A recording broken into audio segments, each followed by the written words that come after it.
Muito bem, então dando continuidade ao nosso estudo de hoje, segunda-feira, 23 de janeiro de 2023, 23, né? Nós estamos estudando, vamos estudar agora nesse segundo bloco dessa segunda-feira de hoje, o tema mediunidade, fazendo, como é o nosso sistema de estudo, fazendo a correlação com os demais princípios fundamentais.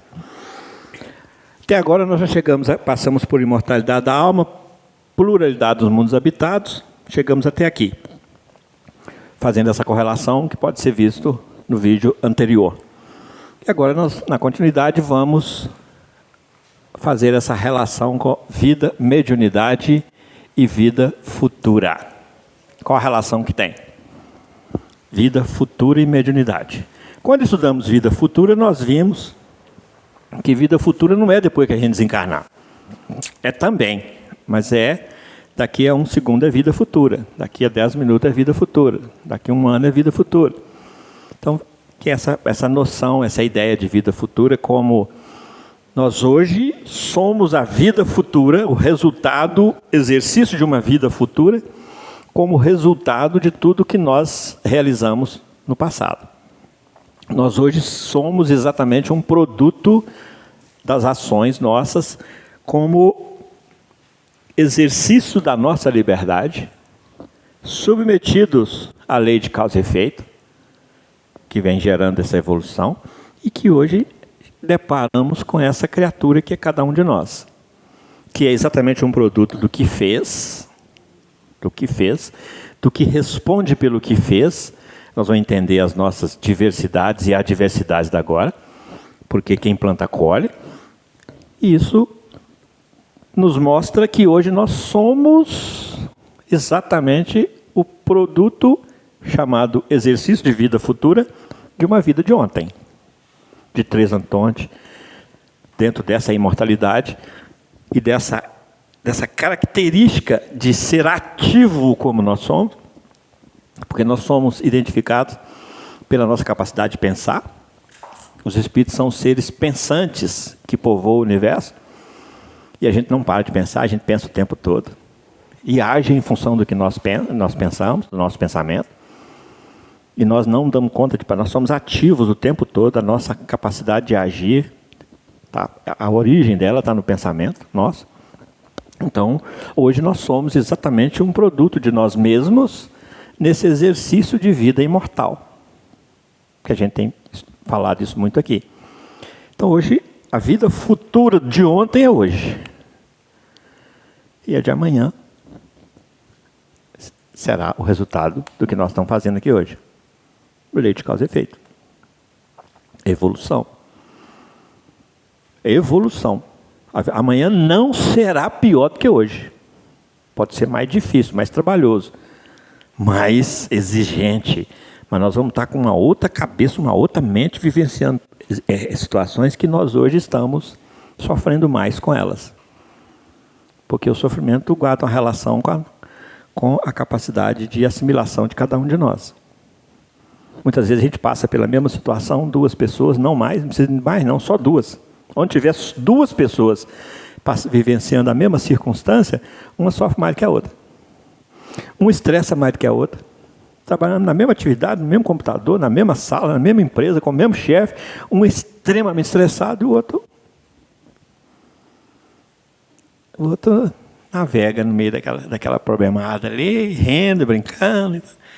São habilidades que nós vamos desenvolvendo.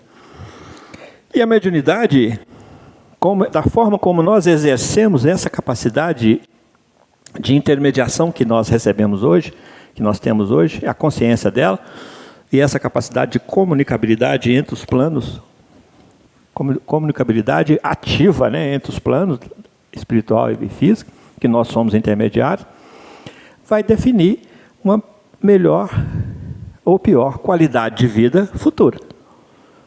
Qualidade de vida futura. Ela vai ser naturalmente mais evoluída do que hoje. Só que ela poderia ser mais evoluída e mais agradável. Isso é construção do reino dos céus, ou reino de Deus em nós. O que é esse reino de Deus? Qualidade de vida espiritual. A nossa vida futura, ela vai ser um resultado de como nós estamos nos exercendo aqui hoje. Se ela tiver uma boa qualidade de vida espiritualmente falando, nós estamos aqui hoje exercendo a vida, porque exercer a mediunidade é exercer a vida. Tem um livro, inclusive, do Herculano Pires, que o título dele é Mediunidade, Comunicação e Vida. E que ele mostra para nós que a mediunidade, o exercício da mediunidade é o exercício da vida. Porque nós somos médios 24 horas por dia. Nós não somos médios de mesa mediúnica, de aplicar passe, de fazer campanha do quilo, de curar as pessoas. Nós somos médios 24 horas por dia, nesse sentido mais amplo. Então, nessa linha, a gente já começa a ter uma preocupação com a vida futura, não sob o enfoque daquela questão mais embasada no medo. Porque a gente às vezes se policia aqui porque tem medo do inferno depois. Né? Então a gente hoje aqui, a gente procura se cuidar, mas é uma coisa sem essa consciência de responsabilidade pessoal e intransferível de cada um de nós. Então a gente hoje, por exemplo, Deus tem há recurso para a gente fazer uma ressignificação do sentido de Deus, de tal forma que Deus, a gente pare de temer Deus e comece a respeitar Deus. Porque entre o temor e o respeito há uma distância longa, né? Porque antes a gente tinha medo de Deus. Porque Deus castigava. Se a gente comportasse direito aqui, na vida futura, nós íamos ou para o céu ou para o inferno, de acordo com a gente comportar aqui. Mas é assim, tudo dentro de uma função medo. Agora, hoje já é dentro de uma consciência nova e à luz de um perfil divino novo. Como é que Deus é para mim? Então, hoje a gente, com os princípios fundamentais, a gente vai reelaborando uma imagem de Deus para nós. A gente vai repintando Deus. A gente vai recriando algumas outras faces de Deus para nós. A pergunta fundamental hoje é como é que Deus é, para Ele ser Deus. Esse é o lado filosófico do Espiritismo. Porque a gente às vezes imagina Deus um monstro. E aceita Deus como um monstro, e crê em Deus como um monstro, que castiga. Quando a gente vê uma qualidade de vida de muita infelicidade, a gente ainda acha que é castigo de Deus. Muita gente ainda acha. Esquecendo-se da responsabilidade pessoal e da lei de causa e efeito.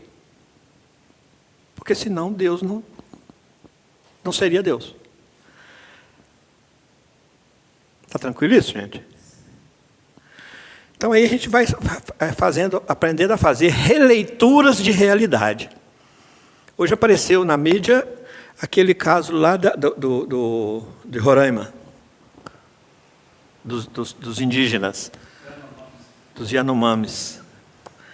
Então, aí cada um, de posse de conhecimento, faz uma leitura daquela realidade e se posiciona com uma cabeça diferente diante daquela realidade. É a importância do conhecimento para nós. Alguns vão olhar para aquilo e vão condenar alguém por estar deixando aquilo acontecer. Outros vão olhar para aquela situação e vão buscar recursos e socorrer. Agora, o como condenar e o como socorrer também já muda em função do conhecimento. Então, o que nós precisamos de trazer para cá agora e falar assim, livre-arbítrio, lei de causa e efeito. Aqueles espíritos que se reencarnaram naquela tribo dos Yanomamis necessitam certamente de vivenciar aquela situação para aprender alguma coisa com a situação. Aquilo não é castigo de Deus e aquelas criaturas não são infelizes, porque Deus, lá na questão 12 do Livro dos Espíritos, tem os atributos da divindade. E um deles é que Deus é soberanamente justo e bom. Porque se ele não for o maior exercício de justiça e de bondade, ele não seria Deus. Se ele não fosse. Se ele não for, ele não é Deus. E aí vem o seguinte questionamento: como é que Deus permite que aquilo aconteça? E como é que ele permite que eu tenha hoje alimento, a cama, um entendimento, um rol de amizades, um rol de socorristas na minha vida, que todos nós temos, e aquelas criaturas estão lá, estão abandonadas. Então, aí a gente vai falando, por que acontece um trem daquele? Porque, na verdade, nós hoje presenciamos alguns etíopes aqui, em Roraima. Há pouco tempo atrás era na Etiópia que acontecia aquilo. Não sei se ainda está acontecendo, porque eu não tenho acompanhado. Mas o que acontece é que tem aqui, tem lá, tem lá, tem lá. Mas onde é que está Deus que deixa isso acontecer? Aí Deus está dentro de cada um de nós. E que produz isso em desobediência às leis divinas. Esse Deus que está em nós produz isso e que se submete à lei de causa e efeito. Estamos aqui para julgar, para condenar. Jesus vem e fala assim: julga não, condena não. Jesus veio e falou para nós assim: faça, vai, ide, ressuscitai os mortos, curai os doentes, limpai os leprosos, visitai os presos. Quem são doentes, quem são presos, quem são passivos de visitação, quem são os leprosos? Então ele está falando exatamente desse complexo resultado de vida, que a gente precisa de começar a ter olhos de ver e se posicionar. Muitas vezes nós não temos como posicionar materialmente naquela situação. Se posicionar espiritualmente naquilo também, naquela situação também. Nós sempre vamos ter. Judas chega para Jesus na hora que ele está sendo utilizado um unguento caro para lavar os pés dele e untar os cabelos. Aí Judas chega para Jesus e fala assim: mestre, não seria mais justo pegar esse unguento e vender e distribuir o dinheiro para os pobres?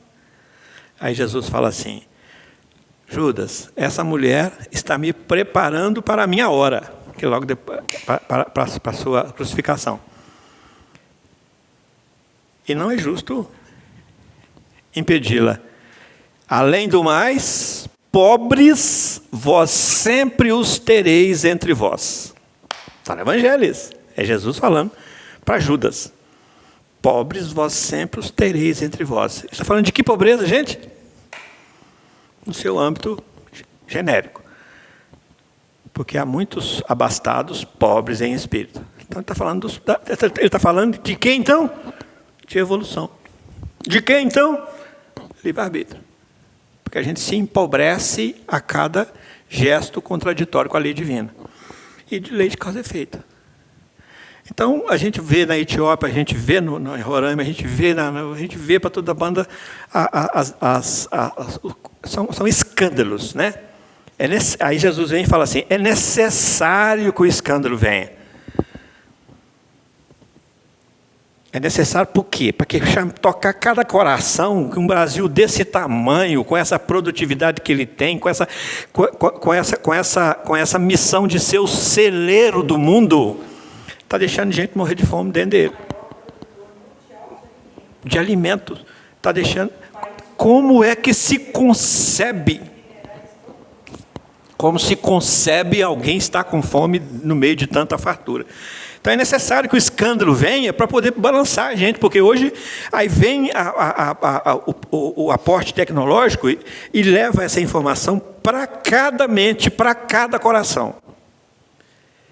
E nós precisamos de tomar muito cuidado conosco se a gente ficar alheio àquilo. Aí sim, aí a gente fala: então, realmente você está morto. Então aí que ele entra, e de ressuscitar os mortos. Mas Jesus fala para ir, ele sempre dinamiza, ele sempre potencializa a nossa ação no bem, sempre, sob a recomendação dele. Mas uma coisa ele proíbe, que é: não julgueis. Não julgue, faça tudo o que você quiser, mas não julga.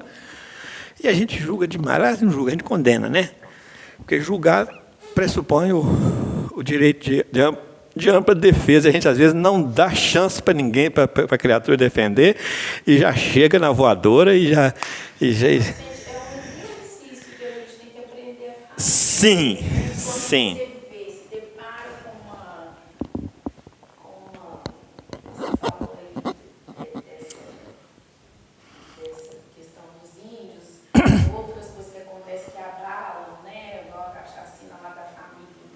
Sim. Aí você depois que a gente começa a estudar, você olha de uma maneira diferente. E isso. Você olha perguntando, não olha perguntando por que Deus fez isso. Você já pergunta diferente. O que eles fizeram para atrair isso para eles. Para atrair ou para evoluir. Sim.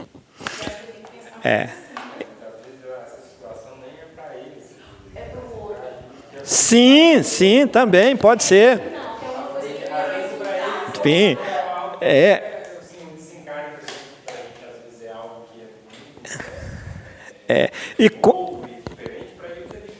gente, Eu ia perguntar isso quando o Vicente falou que é para avançar. A gente, tipo, eles se tornam um instrumento da evolução. Sim. É necessário que o escândalo venha, mas aí ele arremata. Mas ai daqueles por quem o escândalo vier.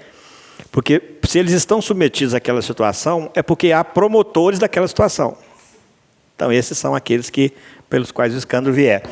Então, mas aí há situações, e os Espíritos falam para a gente sobre isso, que há determinadas qualidades de vida que a gente assiste aqui nas criaturas, que são exercício do livre-arbítrio, sem esse efeito jurídico ou justiceiro da lei de causa e efeito. Então, muitas vezes, há a necessidade de alguns, vamos chamar de mensageiros, de missionários, de vir aqui dar uma lição para o mundo. E aqueles pequenos indinhos lá, magricelas, na verdade, aí quem entra, não julgueis. Quem são eles, na verdade? Por que está vivenciando isso? Não estamos aqui romantizando nada. Romantizando mesmo, né? Não estamos aqui fazendo isso, não. Estamos aqui buscando a compreensão dessa multiplicidade de faces que a vida nos apresenta.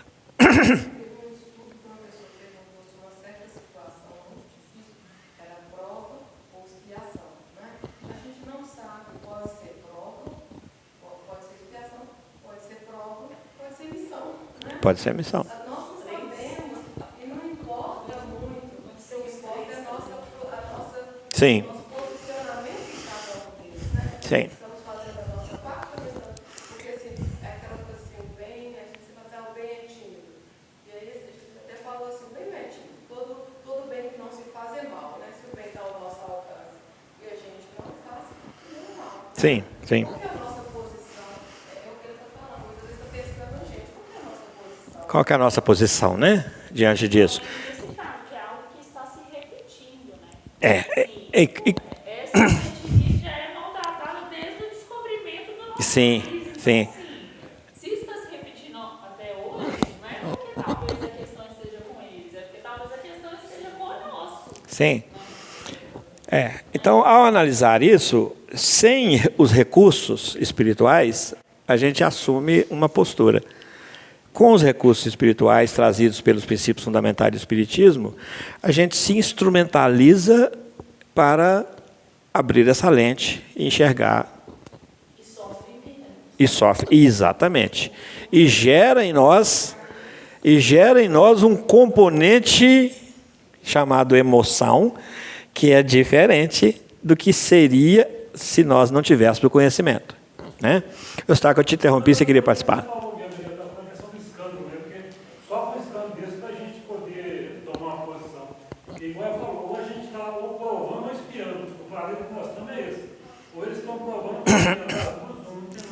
Sim. E diante da imortalidade, Aí nós podemos saber, ter certeza que aquelas almas estão vivenciando essa experiência por razões particulares, mas que elas também estão fadadas a serem espíritos perfeitos, como nós. Porque também são filhas de Deus. E se nós não vivenciamos aquela experiência em algum momento da nossa vida imortal, nós ainda iremos vivenciar, provavelmente. Porque faz parte do processo de aprendizado. Porque muitas vezes a gente só aprende vivenciando. Fala, mas na hora que do vão ver mesmo é que a gente fixa, que a gente aprende. Então, o Espiritismo vem trazer isso para nós, apresentando essas ferramentas, que são os 15 princípios fundamentais, para que a gente mude as lentes e comece a enxergar a vida diferente. Porque aí aquele componente chamado emoção, que vai gerar esse estado de alma em nós, aquele componente ele vai sendo alterado e vai adquirindo leveza à luz de um entendimento novo, a partir daí. É por isso que é preciso que a gente estude o máximo que conseguirmos e não terá outro jeito da gente se melhorar, a não ser através do conhecimento. Não terá. Então nós podemos estudar mais ou menos agora, de acordo com o tanto que nós estamos conseguindo dar conta, mas com a certeza e com a convicção de que para a gente se melhorar nós vamos ter que aprender. Porque tudo é o ponto de partida, quem fala isso para nós é o Einstein. Nenhuma cabeça permanece do mesmo tamanho ao entrar nela uma nova ideia, não é? Como é que as novas ideias vão chegando? Através da busca do conhecimento, através do acesso, da acessibilidade à informação, da geração de conhecimento e do posicionamento diante desse conhecimento para gerar a mudança. Porque muitas vezes se conhece, mas não se muda. E fica mais incomodado, porque agora eu sei que está errado e eu estou continuando fazendo errado, né? Então, gente, vida futura e mediunidade. Nesse foco que a gente está tá desenvolvendo aqui, através desse tema, não da mediunidade de evento mediúnico, mas da mediunidade como exercício de vida, como intermediário do bem. Está acontecendo isso que nós citamos ainda há pouco. O que eu posso intermediar de benefício nessa situação? Com a vigilância do meu pensamento para não julgar e não condenar, eu já estou acrescentando alguma coisa nesse complexo, nessa egrégora do planeta Brasil, ou do Brasil, do país Brasil, ou do planeta Terra. O meu posicionamento íntimo já vai estar contribuindo ou pesando mais essa energia. E, de acordo com esse entendimento, aí esse lado filosófico e científico que vai gerar esse entendimento, isso vai me embasar para que eu atinja um novo conceito de religião, que está lá em cima. Uma nova religação da criatura ao Criador, através de uma postura íntima, através de um entendimento, através de um posicionamento íntimo. Isso vai desenvolver em nós uma nova religiosidade. Ou seja, o que eu faço com a minha religião? Com essa capacidade de reaproximar-me do Criador, mas o que eu estou fazendo com isso? Então a religiosidade já surge como a parte, vamos chamar assim, da parte prática do meu conceito de religião. Eu sei, mas o que eu estou fazendo com isso? Eu sei que eu sou médium, e daí? O que eu faço com essa mediunidade? Eu sei que eu sou imortal, mas e daí? O que eu faço com essa imortalidade? Eu sei que eu sou livre, mas e daí? O que eu faço com essa liberdade? Confundo ela com libertinagem? Ou eu aprimoro-a, adequando-a aos desígnios das leis de Deus? Aí a gente vai se redefinindo nesse contexto. e vai se admitindo e se assumindo verdadeiramente como sujeito da nossa própria história. Sujeito é aquele que pratica a ação, né? Então, a nossa vida futura vai ser exatamente a forma como nós nos conduzirmos nessa vida agora. E diante desse contexto de mediunidade como exercício de vida, como intermediador de todas as forças, como posicionamento de todo esse conflito entre bem e mal que está aí, porque eu posso ser médio do mal também, né? Aí entra a lei de causa e efeito. E assim as coisas vão se ressignificando um pouco mais para a gente. E aí entra um componente fundamental, que é a importância das coisas na vida da gente. Porque a gente, às vezes, não tem noção da importância real das coisas da vida da gente. E as coisas na vida da gente têm a importância que a gente dá a elas. E muitas vezes a gente dá importância demais para coisa que não tem importância. E às vezes não dá importância para aquilo que realmente é importante. E muitas vezes o que é importante para um não é para o outro. Porque as coisas em si não têm importância. A importância é a forma como nós nos posicionamos diante dela e agregamos valor a ela, mais ou menos, né? Então, isso aí vai redefinindo. E aí, quando a gente depara com uma situação muito exigente de nós, que é uma coisa que exige de nós, aí a gente entra redefinindo a importância daquilo. Por exemplo, por que nós temos dificuldade de perdoar?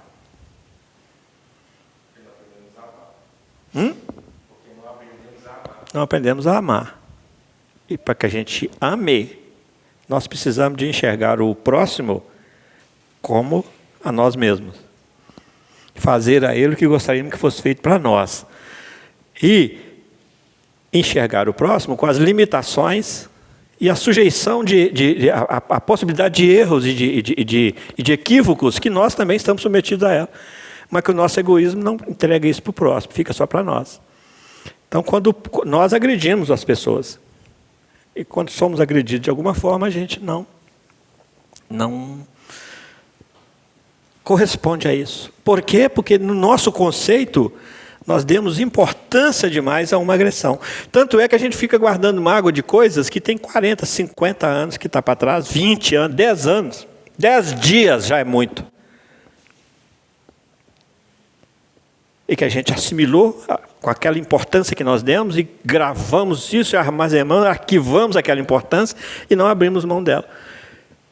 Por isso, para se perdoar, é preciso redimensionar essa ofensa. A importância dessa ofensa, doeu tanto a si mesmo, ou era eu que estava muito sensível no dia, é preciso que a gente comece a meditar sobre isso, para que a gente compreenda o momento existencial do outro, por que ele fez aquilo daquela forma, e a gente seja um pouco de misericordioso com ela, que é a quinta bem-aventurança. Bem-aventurados os misericordiosos, porque alcançarão misericórdia. Então, porque é nesse processo de troca. O que Francisco de Assis fala para nós? É dando que se recebe. Então, é a quinta bem-aventurança. Então, dentro disso, a gente vai vendo a importância dessa nossa capacidade de intermediação dos eventos da vida, lá fora, lá no exterior e aqui no campo interior, que é o principal deles, porque a gente, às vezes, fala de mediunidade, mas acha que a mediunidade é daqui para lá. Mas existe uma relação do médium consigo mesmo que precisa de ser trabalhada, que é a fundamental, porque ninguém oferece aquilo que não tem, os recursos que ele trabalha dentro dele, que ele vai oferecer. Não se faz caridade da hora para outra assim. Ninguém faz caridade sem ter a caridade dentro de si. A caridade é como um forno quente. Aquece aqui primeiro, para depois aquecer lá. E a gente, às vezes, está frio aqui e quer aquecer lá fora. Então, acha que as coisas dão saltos. A gente precisa de entender isso, que tudo faz parte de um momento, de um processo também. Então, a nossa vida futura aqui vai depender, amanhã, do que é que nós estamos fazendo conosco hoje. O que eu estou fazendo comigo agora? qual é a minha relação mediúnica com o Cristo? Olha essa pergunta. Qual é a minha relação mediúnica com Cristo? Como anda a minha parceria com o Cristo nessa relação mediúnica? A seara é grande, mas os ceareiros são poucos. Lembra dessa passagem no Evangelho? Mas eu vou rogar ao Pai para Ele mandar outros trabalhadores para a tua seara. Esse outro trabalhador, eu. É eu. É cada um de nós falando isso, é eu. Então, mediunidade é uma ferramenta, é um recurso. Mediunidade é uma potência a mais dentro de um plus a mais dentro de nós para que a gente assuma com qualidade essa parceria nossa com Jesus. Nessa parceria dele com o Pai, o que ele fala? A minha vontade é fazer a vontade do Pai. Essa parceria dele com o Pai, para que o benefício do Pai chegue até nós, através de Jesus. Só que Jesus conta comigo para chegar no outro. Para chegar no outro. Eu preciso entender isso para eu ressignificar a minha atividade. E o meu posicionamento, a minha postura real diante do bem e diante do mal. Criar conceitos, mas aí eu preciso de começar a pensar, a meditar, a filosofar sobre essa legislação divina que rege tudo. E toda essa legislação está organizada para chegar no ponto fundamental, o ponto máximo, que é o amor. Tudo isso desemboca para chegar lá. Só que precisa de passar pelos micros para chegar no macro. Precisa de processar esses micros. E nesse processamento dos micros é que nós entramos mediunicamente. Somos médios de Cristo perante a todos, toda a criatura divina na Terra. Perante a natureza, perante a flora, perante a fauna, perante os humanos. Aí nós vamos ver lá mais para frente os outros princípios fundamentais. A ação dos espíritos da natureza, olha isso. Olha a mediunidade aí. Na ação dos espíritos da natureza. Qual é a minha postura diante da natureza? E assim sucessivamente. Tá? Tranquilo, gente? Então, fechamos em vida futura, por hoje. E a partir da semana que vem, nós vamos, depois de vida futura, vem plano espiritual, a mediunidade que nós já estamos falando nela, influência dos espíritos na nossa vida e a ação dos espíritos da natureza, que fica o convite para a nossa reflexão no próximo segunda-feira, 23 mais 7, 30. Né? Dia 30 estaremos aqui de volta. Muito obrigado a todos, boa noite, fiquem com Deus, que possamos retornar aos nossos lares aí na paz do Senhor.